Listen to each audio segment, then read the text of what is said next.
రేపు సీఎం చంద్రబాబు పర్యటన సందర్భంగా అనంతపురం జిల్లా యాడికి మండలంలో నిర్వహించనున్న జలధార కార్యక్రమానికి సంబంధించిన భద్రతా ఏర్పాట్లపై జిల్లా ఎస్పీ జగదీష్ పోలీసులతో సమీక్ష నిర్వహించారు. ఈ కార్యక్రమానికి 6,000 మంది ప్రజలు హాజరవుతారని అంచనా వేశారు. దాదాపు 600 మంది పోలీసులతో భారీ బందోబస్తు ఏర్పాటు చేసినట్లు ఎస్పీ తెలిపారు. రేపు ఆనరబుల్ సీఎం గారు యాడికి వాటర్ కన్జర్వేషన్ వాటర్ సెక్యూరిటీ సంబంధించిన ప్రోగ్రామ్ గురించి ఇక్కడికి రావడం జరుగుతుంది. సో దాని భాగంగా అన్ని భద్రతా ఏర్పాట్లు కూడా మనము చేయడం జరిగింది. సో దీంట్లో అరౌండ్ 5,000 to 6,000 క్రౌడ్ మాత్రమే, మనకు లోకల్ క్రౌడ్ వరకు మాత్రమే మనము ఎక్స్పెక్ట్ చేయడం జరుగుతుంది. సో బయట నుంచి కూడా ఎటువంటి మొబిలైజేషన్ అటువంటిది కూడా ఉండదు.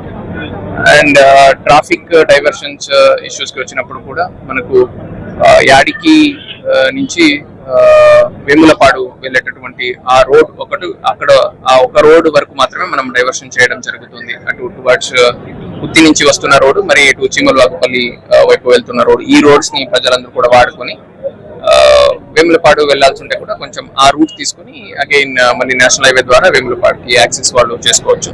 సో ఈ మధ్యలో హెలిప్యాడ్ రావడం వల్ల ఒక రూట్ మాత్రమే మనం డైవర్ట్ చేయడం జరిగింది. అలాగే పెండేకల్లు డ్యాం వద్ద జరిగే జలహారతి కార్యక్రమానికి కేవలం రైతులకు మాత్రమే అనుమతి ఉందని స్పష్టం చేశారు. ఇక వేములపాడు గ్రామ సమీపంలో ఏర్పాటు చేసిన హెలిప్యాడ్ ట్రయల్ రన్ను నిర్వహించారు. సీఎం కాన్వాయ్ ట్రయల్ రన్ను సైతం విజయవంతంగా నిర్వహించారు.